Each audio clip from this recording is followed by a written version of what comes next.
nalalapit na buwan ng Ramadan, naway paabutin tayo ng Allah Subhanahu wa Ta'ala sa banal na buwan,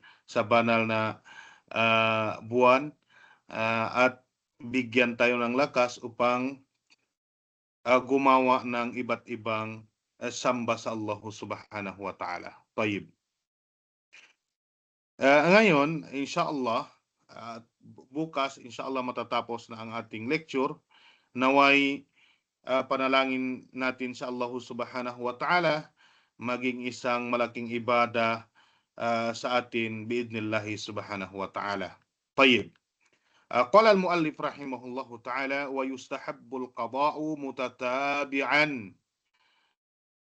Ang sabi dito, mustahab daw o kaya inirekomenda daw na gawin ang qada, yung pagbabayad ng utang sa buwan ng Ramadan. Halimbawa, ang tao na hindi siya nakapag-ayuno sa dahilan na may udhur syar'i, may sapat na dahilan, pinahintulutan ng ating relihiyong Islam. Sabi dito, kung siya ay magbayad na, irerekomenda daw na kailangan magkakasunod na araw, mutatabian. Halimbawa, may limang qada siya, may utang na limang ayuno sa buwan ng Ramadan. After ng Eid, pwede na siyang mag-ayuno kaagad 5 araw na magkakasunod.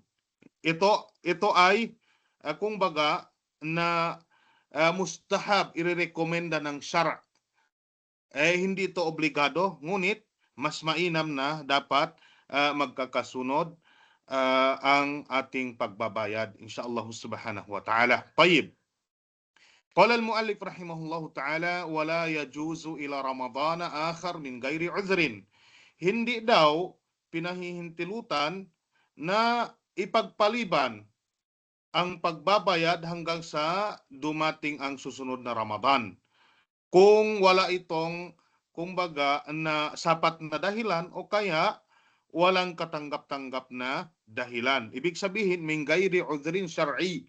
Kung walang sapat na dahilan, wala ka namang sakit, ikaw ay nasa mabuting kalagayan, halimbawa lang, kailangan mong hindi ipaabot na sa susunod na Ramadan. Halimbawa, gagamitan natin ng imagination. Ang taong nagkaroon ng sakit, tapos sa buwan ng Ramadan, may mga ilang araw hindi siya nakapag-ayuno. Sabihin na natin 10 araw o kaya 5 araw.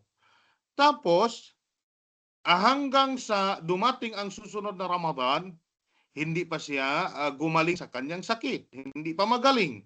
Naroon pa rin ang kanyang sakit. Hindi pa nawala sa kanya at hindi niya kayang mag-ayuno. So dito mga kapatid sa pananampalatayang Islam, wala tayong problema dito. Kahit bayaran niya pa after next Ramadan, wala tayong problema dito dahil may udhur siya o kaya may sapat na dahilan na hindi siya nakapag-ayuno o kaya hindi nakapagbayad.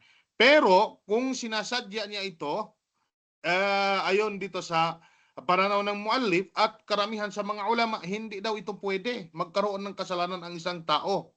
Hindi pwede. Hindi pwede. Halimbawa, may utang ka ngayon, tapos saka mo na lang bayaran ang utang mo sa next Ramadan na, after next Ramadan. Kasi pag next Ramadan, magpuasa ka na sa Ramadan kung saan ka naabutan ng Ramadan, after nun, bago ka magbayad. Pero ang utang mo, last Ramadan pa, hindi pwede. Ikaw ay magkaroon ng kasalanan, mga kapatid sa pananampalatayang Islam. Okay? Tayyib.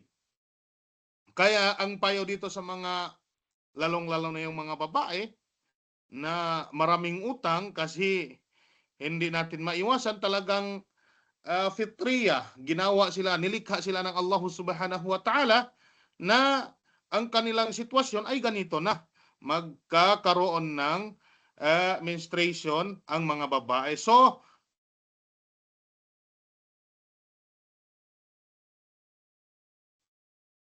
subhanallah. Akala ko open na pala ang ano ko. ang mic ko. Wala kayong narinig, di ba? Subhanallah. Sige, ulitin natin. Tayyib. Alhamdulillahi Rabbil Alamin. Wassalatu wassalamu ala ashrafil anbiya'i wal mursalin. Nabiyina Muhammadin wa ala alihi wa sahbihi ajma'in. Amma ba'd. Fassalamualaikum warahmatullahi ta'ala wabarakatuh. Tayyib. Qala al-muallif rahimahullahu ta'ala. Kanina pa ako nagsasalita, yun pala nakamute ang aking mic. Pero walang problema, inshallah, ulitin natin. Tayyib. Qala al-muallif rahimahullahu ta'ala wa yustahabbul qada'u mutatabi'an. Ayon sa may akda, sinabi ng may akda, irerekomenda daw o kaya mustahabbat na gawin ang qada, ang pagbabayad ng yung mga puasa o kaya ayuno na hindi mo napag-ayunuan sa buwan ng Ramadan, ikaw ay magkaroon ng utang sa buwan ng Ramadan, na kapag babayaran mo daw ito, kailangan magkakasunod na araw. Yung mutatabi'at. Kumbaga magkasunod-sunod. Halimbawa, ikaw ay may utang 5 Ramadan o kaya 5 ayuno sa buwan ng Ramadan. Nagkaroon ka ng sakit. Hindi mo kayang mag-ayuno. After ng Ramadan, kung magbayad ka, halimbawa, ngayon araw ay Eidul Fitr. Sa susunod na araw, pwede ka nang magbayad. So, kailangan daw dito magkakasunod na araw. Mutatabi'at. Mutatabi'an ayon sa pananaw ng muallif at ito ang pananaw ng karamihan ng mga ulama. Hindi to obligado ha, ngunit mustahabbat kasama sa mga pinakamainam na gawain. Tayyib. Wala yajuzu ila Ramadan akhar min ghairi udhrin.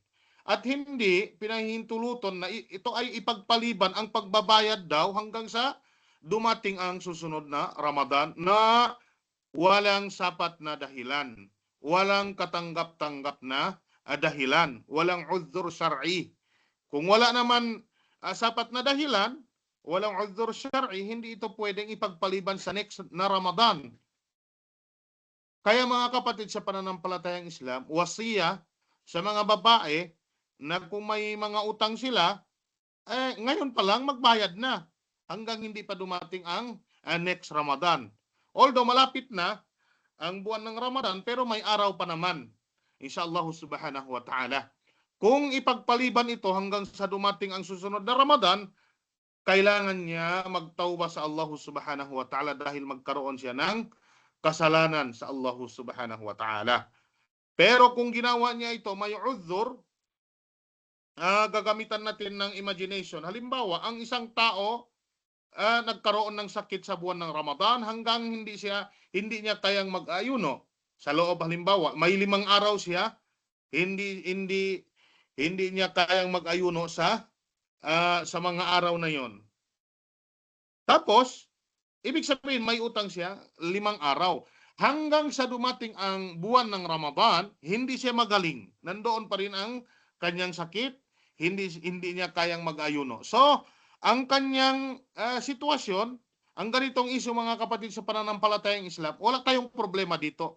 Pero ang tao, talagang sinasadya niya kahit okay na, magaling na siya, hindi pa rin magbayad ng ayuno hanggang sa dumating ang buwan ng Ramadan, yung next na Ramadan, talagang hindi pwede. Wala yajuzu ila Ramadan akhar min ghairi udhrin, kung walang sapat na dahilan. Walang sapat na dahilan. Pero tulad ng nabanggit natin, kung may dahilan naman, wala tayong problema. So ang mga babae, karamihan kasi ang mga may utang, yung mga babae talaga. So ang mga babae, kung wala naman sapat na dahilan, talagang kailangan magbayad. Okay? At magkaroon ng kasalanan kung ito ay ipagpaliban sa next na Ramadan. فَإِنْ فَعَلَ فَعَلَيْهِ مَعَ الْقَضَاءِ إِطْعَامُ مِسْكِينٍ لِكُلِّ يَوْمٍ. Kung halimbawa, kung ginawa niya ito na ipinagpaliban na walang sapat na dahilan, kailangan niyang magbayad ng kanyang puasa, ng kanyang utang, at magpakain ng isang mahirap sa bawat araw na ipinagpaliban niya.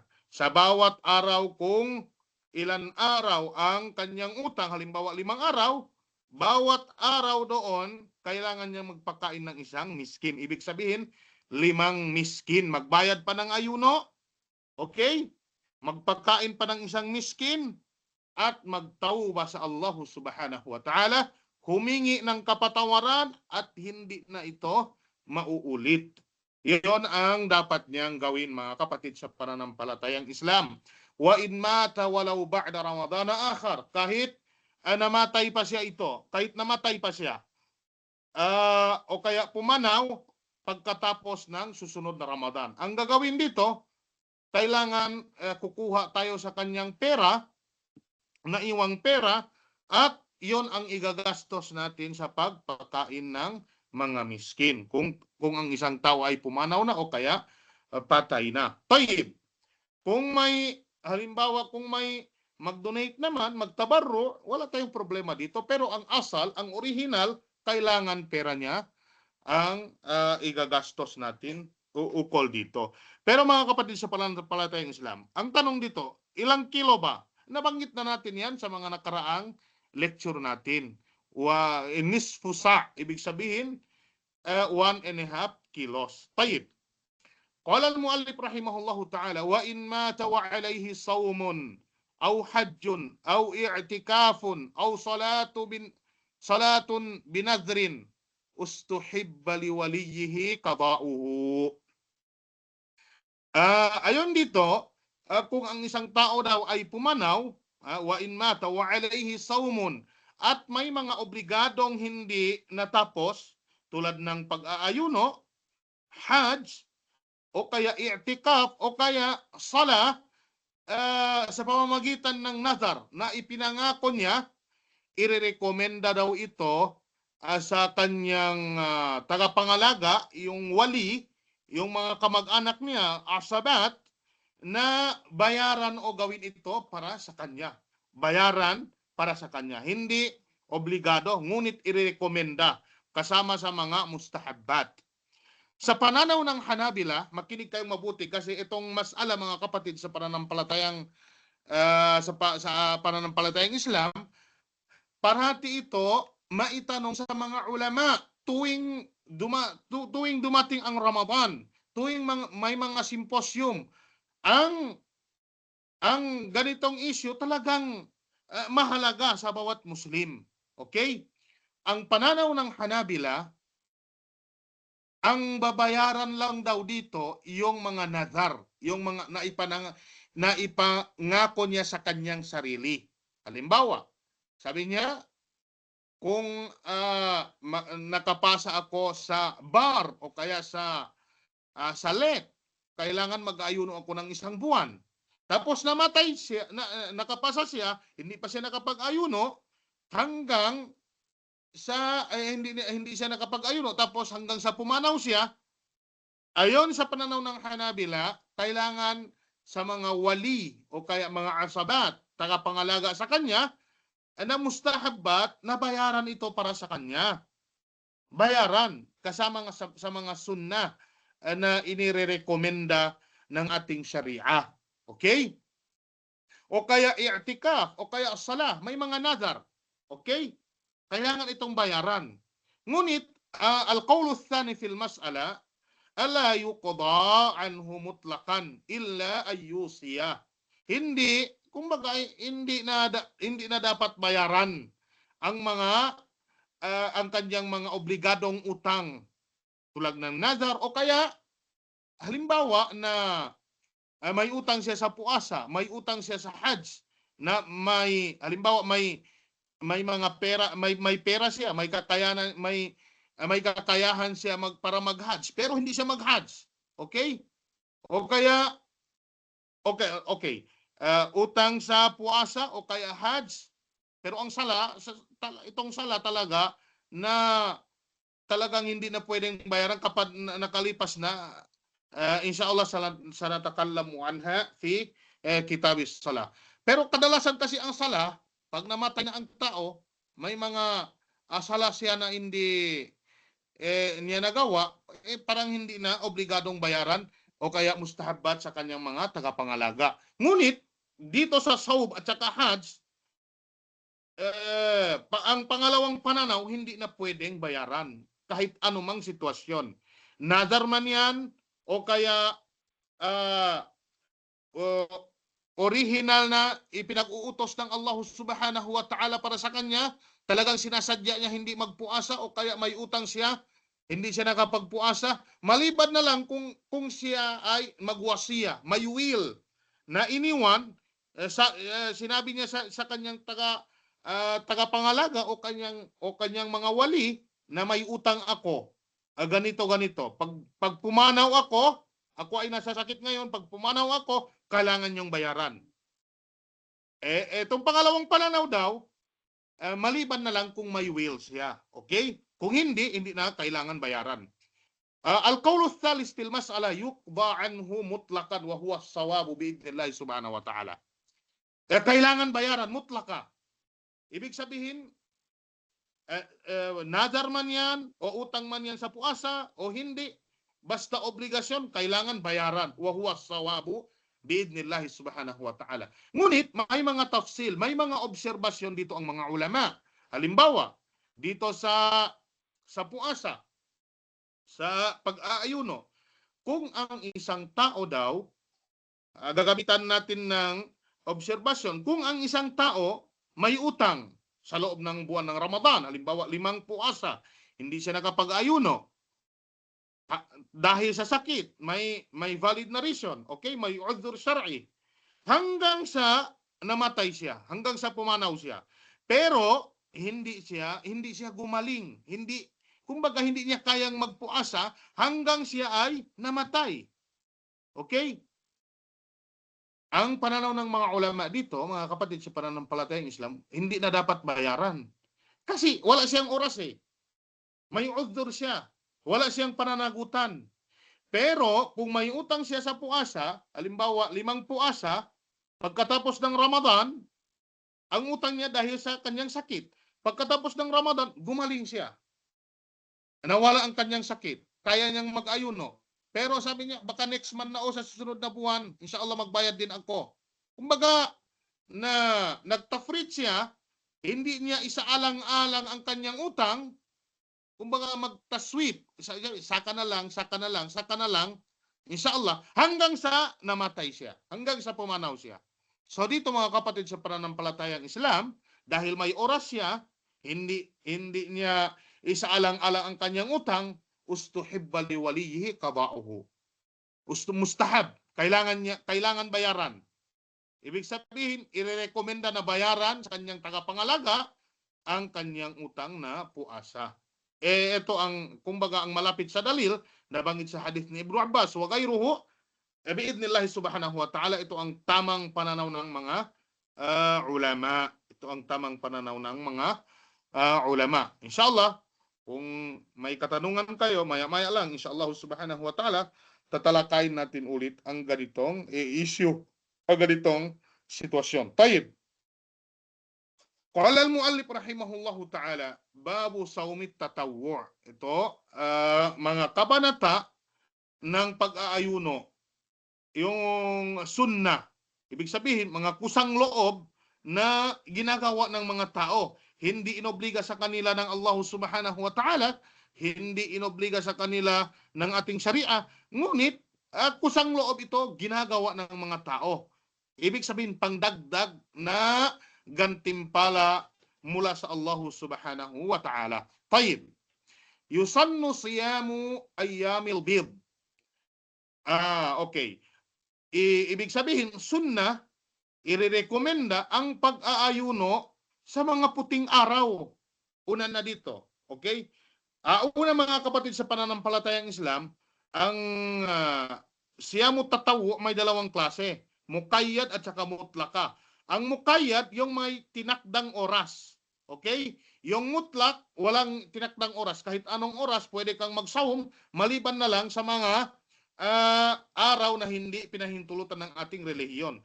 So, siyamu ayyamil bid, ito ay kasama sa muqayyad. Ibig sabihin may tatdang oras. Tayyib. Mga araw na puting araw, kailan itong nangyayari? Nangyayari ito sa 13 days, 14 days, at saka 15 days ng buwan, ng bawat buwan. Hijri. Ang pinag-uusapan dito, Hijri. Okay?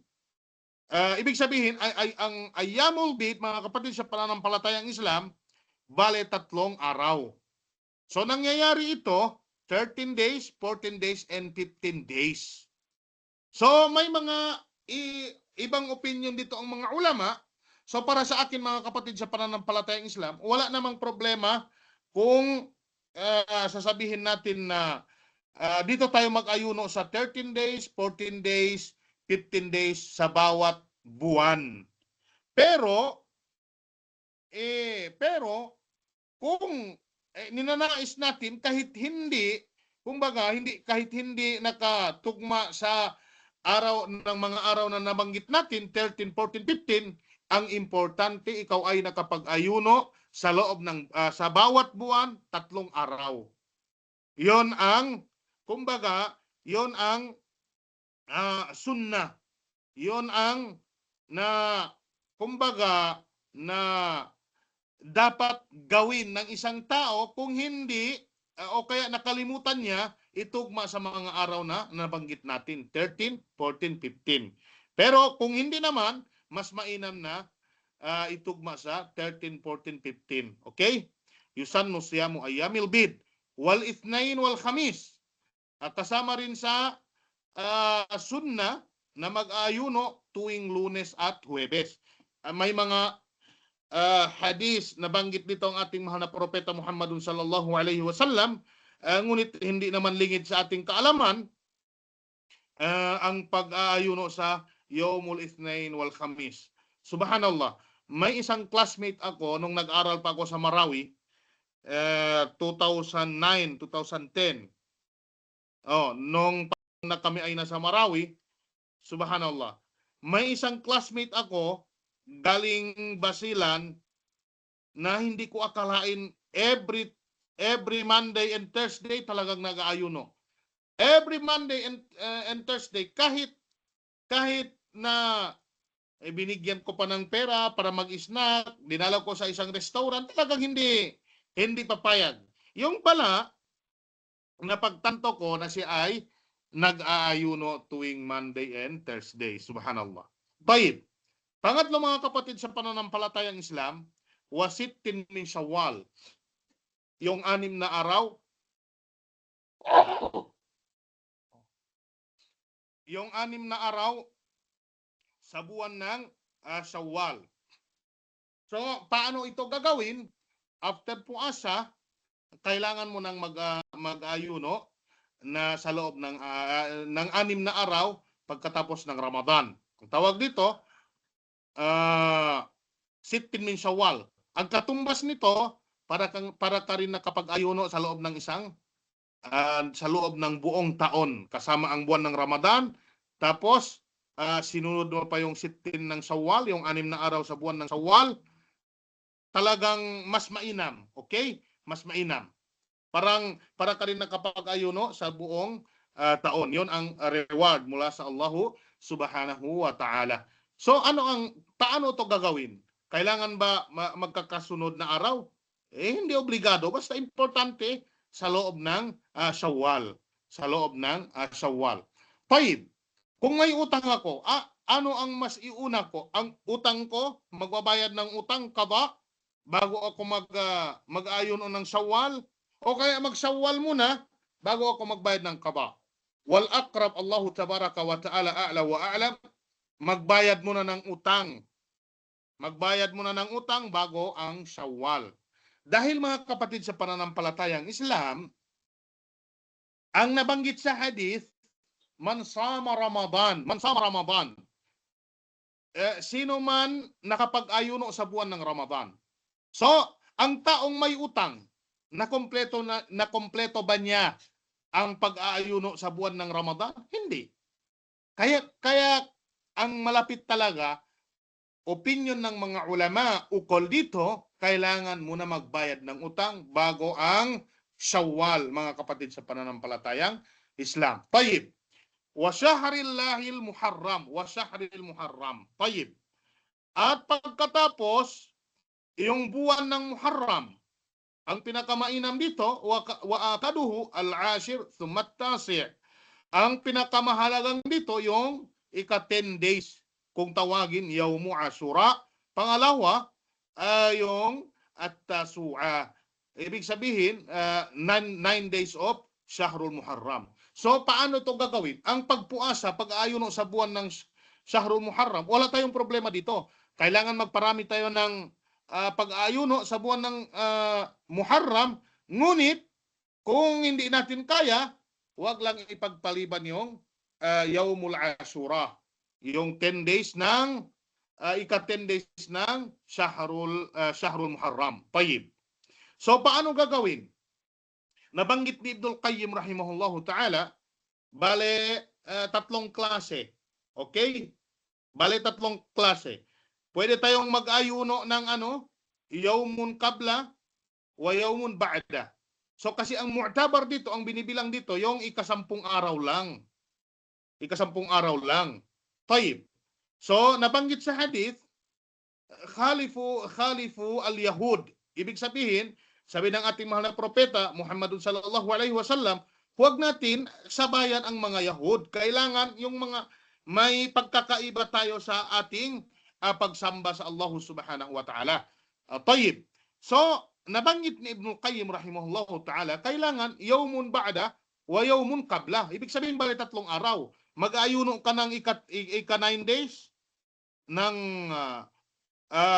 Shahrul Muharram, Tasu'a, at saka ika 10 days, yun ang Ashura. At yawmun ba'da, tayyib, ika 11 araw na kailangan mong mag-ayuno. Ito ang al-martabatul ula ayon sa nabanggit ni Ibnul Qayyim rahimahullahu ta'ala. Pangalawang sitwasyon mga kapatid sa pananampalatayang Islam, sapat na daw yawmun qabla. Ibig sabihin, mag-ayuno ka sa ika 9 days ng Shahrul Muharram at saka ika 10 days ng Shahrul Muharram. Dahil ito talaga ang nabanggit sa hadith, nabanggit ng ating mahal na propeta Muhammad sallallahu alaihi wasallam, la in ishtu ila qabilin la asumanat tasi'. Kung nabuhay pa ako sa sa susunod na taon, okay, talagang mag-aayuno ako sa ika 9 days ng Shahrul Muharram. Yun ang nabanggit sa hadith. Kaya sabi ng mga ulama, ito daw ang pinaka-mainam. Yung binanggit ni Ibnul Qayyim, may mga ulama na nagsasabi na walang dalil, walang patunay na dalil. Ngunit Ibnul Qayyim rahimahullahu ta'ala, may mga jawab ukol doon. Tayyib. So, ito ang pinaka-the best na martaba. 9 days and 10 days. Okay. Kung nakalimutan mo halimbawa, pwede kang mag-ayuno 10 days and 11 days. Basta, ibig sabihin, basta 2 araw ang gagawin mo dito. Tayyib. Ang pinakalas, pwede doon sa 10 days lang. Nabanggit ng mga ulama, wala namang problema. Pero mas mainam yung 9 days and 10 days.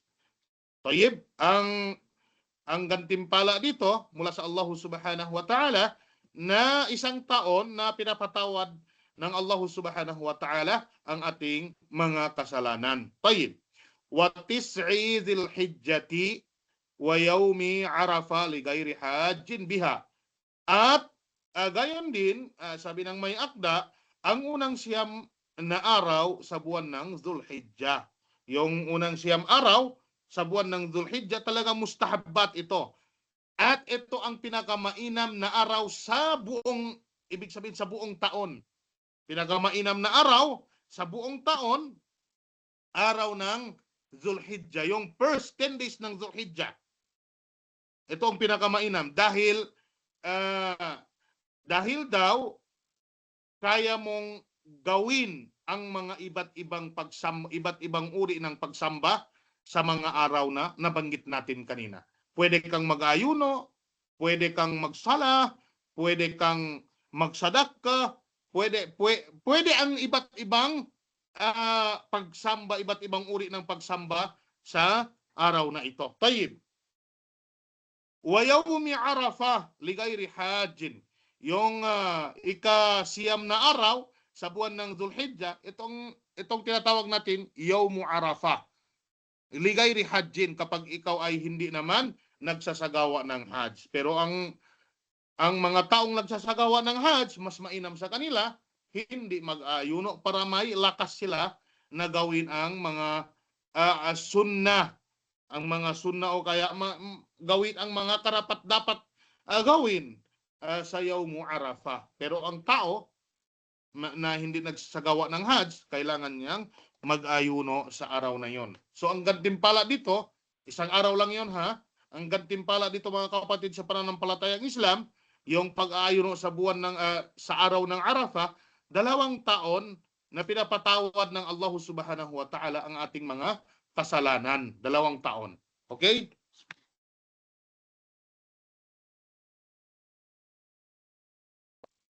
Tayyib. Wa afdaluhu saumu yawmin wa fitru yawmin. Ang pinakamainam sa mga sunnat, mga tatawwu na mustahabbat na nabanggit natin, yung pag-aayuno ni Propeta Daud alayhi assalam. Yung pag-ayuno ng salit-salit, kumbaga isang araw mag-ayuno, isang araw na hindi naman mag-ayuno. Kumbaga mag-ayuno ka ngayong araw, bukas hindi naman, sa susunod mag-ayuno ka naman, kinabukasan hindi naman, parang may salit-salit. Okay? Ito ang pinakamainam na banggit sa hadith ng ating mahal na propeta Muhammadun sallallahu alaihi wasallam. Tayyib. Wa yukrahu ifradu Rajabin wal Jumu'ati was Sabti was Shakki wa Eidil Kuffari bisawmin. Hindi daw kanais-nais kasama sa mga makruhat yung hindi magugustuhan ng ating relihiyon, hindi kanais-nais ang pagbubukod sa pag-ayuno sa buwan ng Rajab. Kumbaga,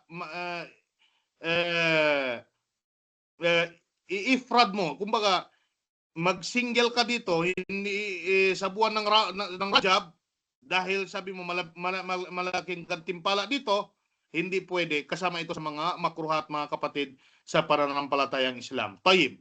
O sa araw ng Biyernes, sa araw ng Jum'ah, sabi mo, dahil ito ay ang pinakamairam na araw, nilikha ng Allah Subhanahu wa Ta'ala, ako ay mag-ayuno dito. Hindi pwede.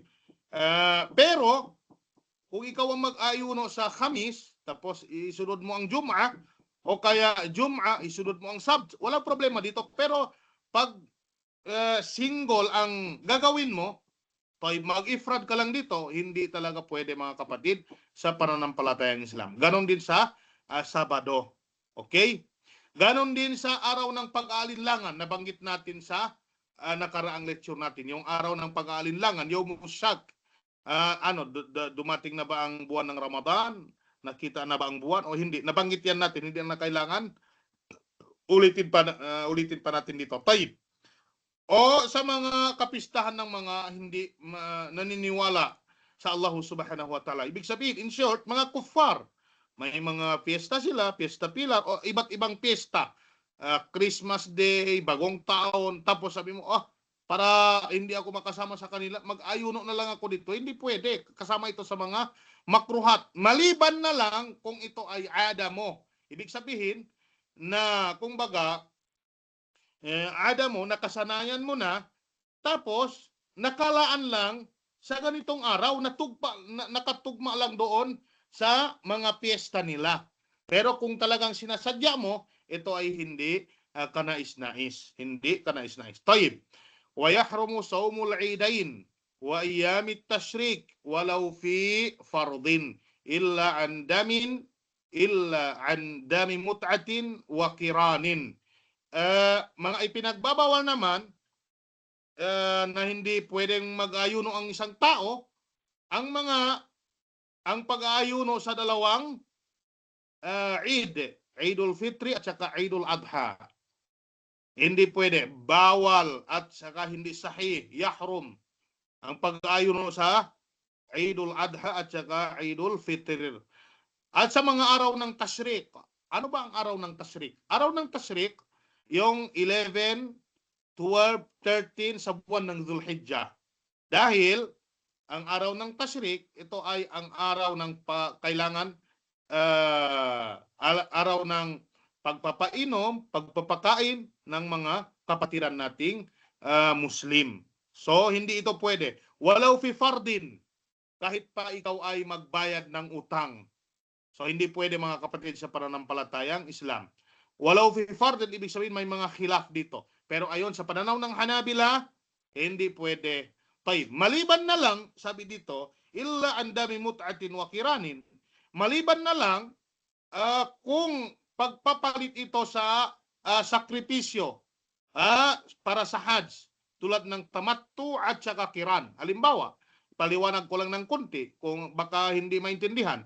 Ang isang tao, kung siya ay mag-Hajj, may tatlong pagpipilian siya. May tamattu, ibig sabihin ng tamattu, ipagsama ang umrah at saka Hajj. Mag-umrah muna, pagdating dito sa Makkah, mag-umrah muna. Tapos, magtahallul na. Ibig sabihin, lumabas na sa kanyang ihram, mag-antay na lang hanggang sa dumating ang Yawmut Tarwiyah, yung ika-8 days ng buwan ng Zulhijjah. Pag dumating ng ang Yawmut Tarwiyah, doon na naman siya mag-ihram ulit para mag-Hajj. So ang tawag dito mga kapatid, tamattu. Ang tamattu may kasamang kambing. Okay? Ganon din ang kiran. Ang kiran naman, ipagsama sa isang gawain, ang umrah at saka Hajj. Biniyatin wahid. Biniyatin wahida. Ang importante dito na ang niya mag-Hajj at saka mag-umrah, ang kailangan dito, isang gawain lang, pero may kambing. So, ang ganitong issue, pag ganito ang niya mo, mut'a o kaya kiran, kung wala kang kakayahan bumili ng kambing para ipagkurban o kaya tayyib. Ipagkurban dito, kailangan mong magpuasa kahit pwede kang magpuasa sa ayyamut tashriq. Kasi ang kabayaran dito, fa in lam yastati fasiyamu ashrati ayyam. Magpuasa, mag-aayuno ng 10 araw, salasatun fil hajji wa sab'atun idha raja'a. Mag-aayuno 3 araw dito sa Makkah at pagka-uwi galing Makkah 7 days. Ibig sabihin lahat ito ay 10 araw. So, ang ayyamut tashrik sa mga tao, ganito ang kanilang kalagayan na hindi kayang bumili ng tupa o kaya kambing, pwede silang mag-ayuno dito sa ayyamut tashrik. Maliban doon, hindi pwede. Ito ay haram mga kapatid sa pananampalatayang Islam. Tayyib. Waman dakhala fi fardin muwassa' haruma qat'uhu wala yalzamu fi nafli wala qada'u fasidihi illa al-hajja. Ayon sa muallif o kaya sa may akda, ang sinumang nagsimula sa isang malawak na obligadong, ibig sabihin, ang muwassa, ang obligado kasi may dalawang klase, muwassa at saka mudayyak. Ang malawak at saka hindi malawak, okay? Ang malawak na obligadong gawain, tulad ng nabanggit natin, muwassa, bawal daw ito iputol o kaya itigil. Talagang ipinagbabawal na itigil ito. Halimbawa, kung ikaw ay magbayad ng puasa, okay? Magbayad ng puasa dahil may utang ka sa buwan ng Ramadan, tapos gusto mong putulin, gusto mong hindi ituloy, nakapagpuasa ka na, okay, nakapagsahur ka na, magbayad ka na, kinalaunan, pagka umaga, mga alas 9, gusto mong putulin. Hindi pwede mga kapatid sa pananampalatayang Islam. Ito ay haram. Ganon din sa kung ikaw ay nakapasok na sa sala, kung ikaw ay magsala ng zuhur, halimbawa, mag-isa ka lang, tapos gusto mong putulin, okay? Hindi pwede mga kapatid sa pananampalatayang Islam. Kailangan mong ituloy ang ginagawa mo. Kailangan mo ituloy dahil haram ito na putulin. Kasi fard. Pero kapag sunna daw, wala tayong problema dito. Halimbawa, mag-ayuno ka ng sunna, pwede mong putulin mga kapatid sa pananampalatayang Islam. Magsala ka ng sunna, magsasagawa ka ng sala, pero sunna, pwede mong putulin, walang problema. Wala qada'u fasidihi. Hindi mo babayaran kung ito ay kung pinutol mo ito. Hindi mo bayaran, okay? At hindi mo rin kailangan tapusin. Okay? Tayyib. Pero ang nabanggit ng mga ulama ayon sa eksplanasyon o kaya obserbasyon ng mga ulama, waman dakhala fi fardin muwassa, kung kung baga kung nakapasok ka sa fard muwassa, obligasyon na malawak, okay? Kung kung hindi nangangailangan ng maslaha, talagang haram ito putulin. Pero kung nangangailangan ng maslaha, wala tayong problema mga kapatid sa pananampalatayang Islam. Ayon sa kanilang nabanggit sa ukol sa isyu na ito. Tayyib. Paliwanag ko ng maigi. Tayyib. Ang isang tao magsasagawa ng salatul zuhur. Mag-isa lang siya. Tapos sa kalagitnaan ng kanyang pagsasagawa ng sala, may dumating na tao na jamaah. Okay? So, sa ganyang sitwasyon, pwede niyang putulin ang kanyang sala upang makasabay ang mga tao sa jamaah. Okay? Alin ang mas mainam dito? Salatul munfarid, magsala ka mag-isa, o salatu ma'al jamaah? Ang mas mainam, salatu ma'al jamaah. So, sa ganitong sitwasyon, pwede mong putulin kasi may maslaha. Kaya nga, ang lahat ng nagpaliwanag dito, sabi nila, ang murad daw dito ni Imam Ahmad rahimahullahu ta'ala, wa man dakhala fi fardin wasa haruma qat'uhu illa min maslahatin. Kung may maslaha nangyayari, pwede mong putulin. Pero sa wajib mudayyak, hindi pwede. Dahil ang wajib mudayyak, hindi ka pwedeng magsasagawa ng samba, ng ibada sa kanyang jeans, kaparehas niya sa sa oras na yon, tulad ng Ramadan.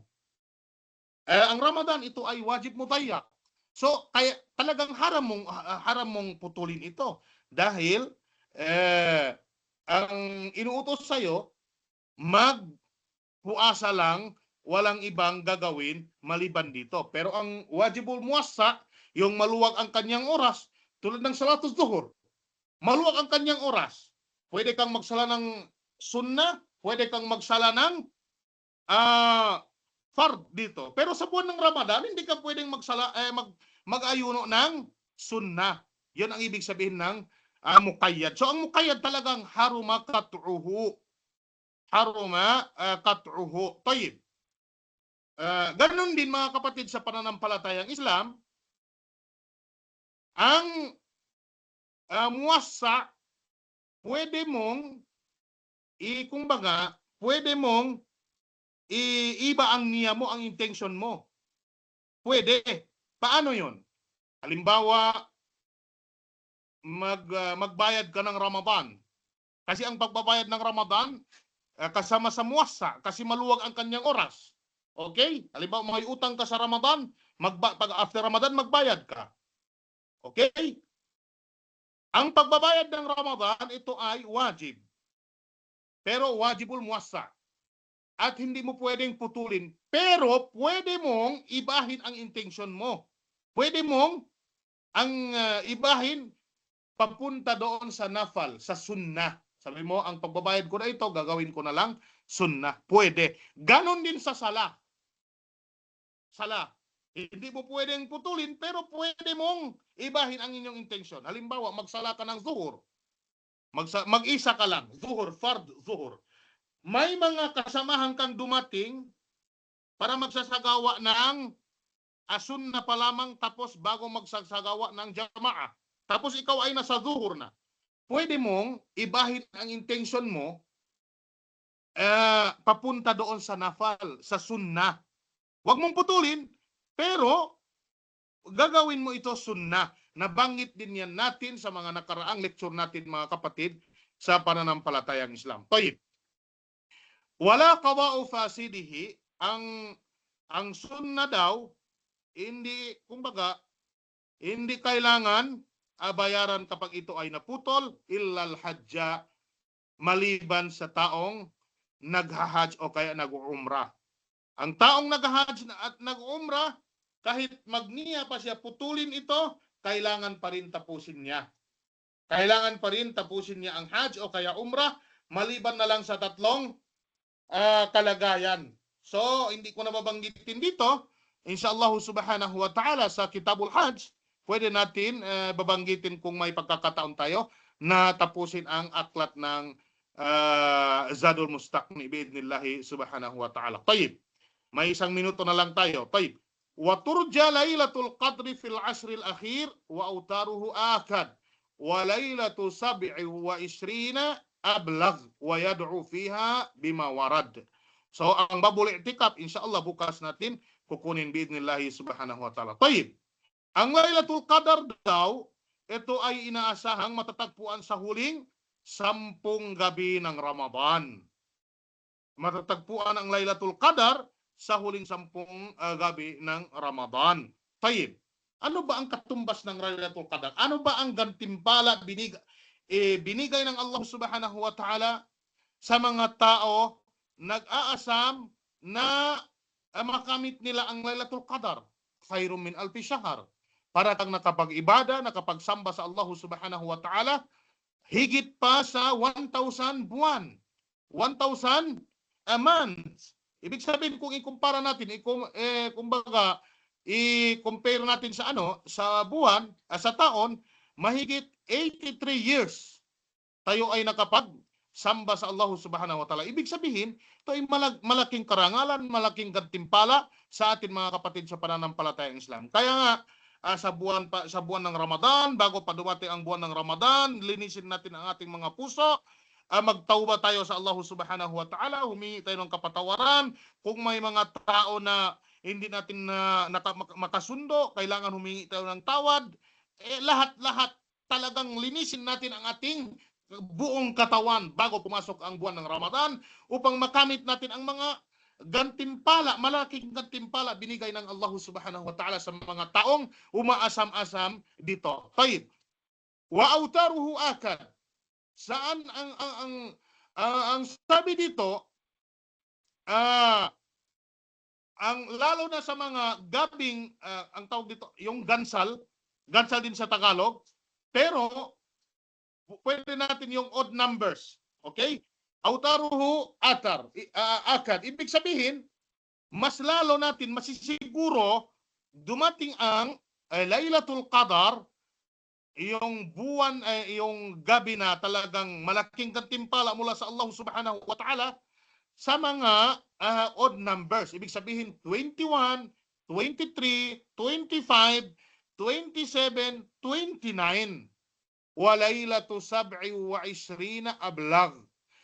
Ang ika-27 gabi ang may pinakamataas na posibilidad nangyari ang Laylatul Qadar. Yung 27. Ito ang pinakamalakas na posibilidad. Pero hindi natin na pwedeng sabihin dito lang nangyayari. Pwede nangyayari sa ibang gabi. Kaya nga ang taong mu'min, babae man o lalaki, talagang kailangan sa huling 10 araw ng buwan ng Ramadan, kailangan lumayo sa kanyang asawa, lumayo sa kanyang mga anumang bagay na kumbaga nagbibigay sa kanya ng nagbibigay sa kanya ng anumang bagay na hindi niya pwedeng gawin yun, kailangan lumayo siya doon. Kahit pa ang kanyang asawa, huwag lang iwanan ang obligado. Pero yung mga maliliit na bagay, pwede niyang iwanan mga kapatid sa pananampalatayang Islam. Ang ating mahal na propeta Muhammad sallallahu alaihi wasallam, yun ang kanyang ginagawa. Okay?